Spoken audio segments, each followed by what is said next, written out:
Elon Musk. Pendant près de 10 ans, ce nom était synonyme de futur. Pour beaucoup, il était l'homme qui avait rendu l'espace à nouveau excitant et la voiture électrique désirable. En voyant lui un héritier de Steve Jobs, il était ce milliardaire atypique, le vrai Iron Man, capable de transformer la science-fiction en réalité. Cependant, derrière le visionnaire se cachait un troll milliardaire, un idéologue qui s'est renfermé dans sa propre chambre d'écho numérique. Dans cette vidéo, nous allons retracer le moment où son ego a pris le pas sur sa vision, analyser comment le rachat Twitter a brisé son image et voir comment cette dernière création révèle une dérive irresponsable. Voici pourquoi l'homme qui voulait nous emmener sur Mars est devenu l'une des figures les plus toxiques de notre époque.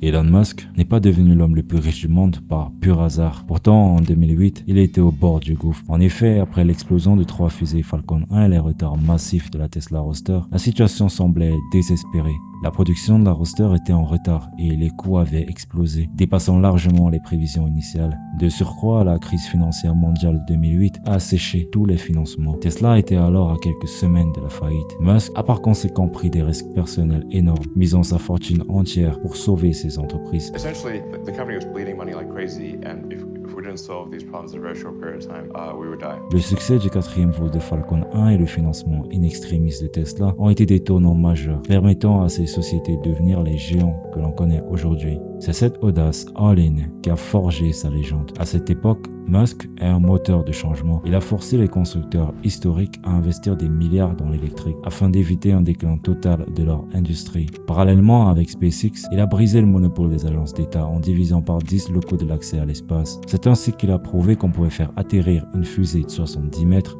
verticalement sur une barge en plein océan.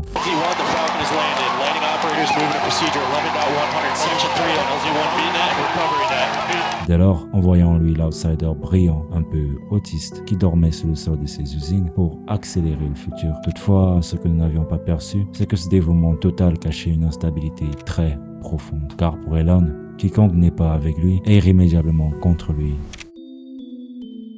Le premier vrai tournant va survenir lors de l'affaire de la grotte en Thaïlande en 2018.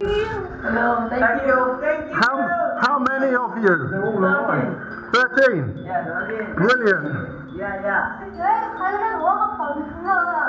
Alors que des enfants sont coincés et que le monde entier retient son souffle, Musk veut être le héros. Il propose alors un mini sous-marin gadget. Cependant, un expert sur place, Vernon Unsworth, lui indique poliment que l'engin sera inutile. Plutôt que d'accepter cet avis technique, Musk explose. Il traite Unsworth de pedo guy sur Twitter devant ses millions d'abonnés, sans aucune preuve et par simple dépit narcissique. C'est précisément le moment où le vernis va craquer. On découvre alors un homme incapable de ne pas être le centre de l'attention, même au cœur d'une tragédie. Dès lors, la liste de ses dérives s'allonge. Il insulte les autorités sanitaires durant la pandémie en qualifiant les confinements de fascistes, car ils ralentissent ces usines. Parallèlement, il manipule les cours de la bourse et des crypto-monnaies d'un simple tweet, ruinant parfois de petits épargnants pour le plaisir d'un mème. On comprend alors que Musk ne cherche pas tant à sauver l'humanité qu'à être le seul maître de son destin, quitte à piétiner les lois et la décence. L'une de ces polémiques n'était pourtant qu'une mise en bouche. En effet, le véritable point de non-retour reste l'achat compulsif le plus cher de l'histoire des réseaux sociaux, le rachat Twitter.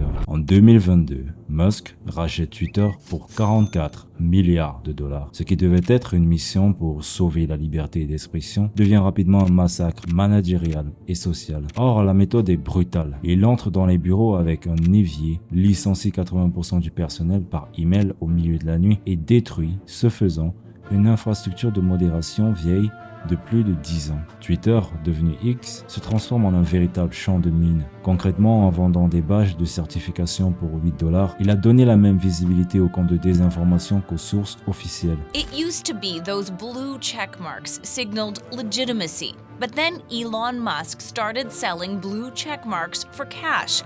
All of a sudden, scrollers saw LeBron James asking for a trade, oil company British Petroleum admitting it killed the planet, all fake. Sous couvert de free speech, il laisse revenir les comptes bannis pour haine raciale. En revanche, il censure personnellement des journalistes qui le critiquent. Plus grave encore, il utilise l'algorithme pour booster ses propres tweets au-dessus de tout le reste. So what the engineers decide to do is reconfigure the algorithm so that Elon Musk's account is boosted. X n'est plus un réseau social.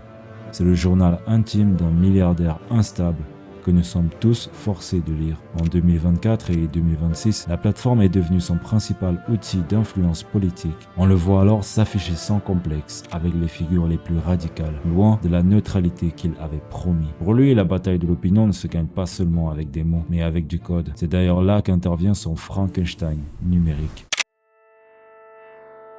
Pour contrer ce qu'il appelle le woke mind virus d'OpenAI et de Google, Musk a lancé Grok via sa société xAI. Il soutient l'idée qu'une IA se doit d'être anti-politiquement correcte. Toutefois, ce que Musk qualifie de liberté, le reste du monde le perçoit comme une irresponsabilité totale. Fin 2024 et début 2025, les scandales éclatent. Grok est accusé d'être une machine à haine. Ainsi, des utilisateurs parviennent à le faire générer des manifestes néo-nazis et des théories complotistes en quelques secondes. Plus sordide encore, ces outils d'image ont été utilisés massivement pour créer des deepfakes pornographiques. Des femmes célèbres ou anonymes voient leur visage plaqué sur des corps nus sans leur consentement. Ironiquement, l'homme qui criait partout que l'intelligence artificielle représentait la plus grande menace pour l'humanité a fini par créer l'outil le moins éthique du marché. Par conséquent, le visionnaire qui voulait nous emmener vers les étoiles est devenu celui qui tire le web vers le bas.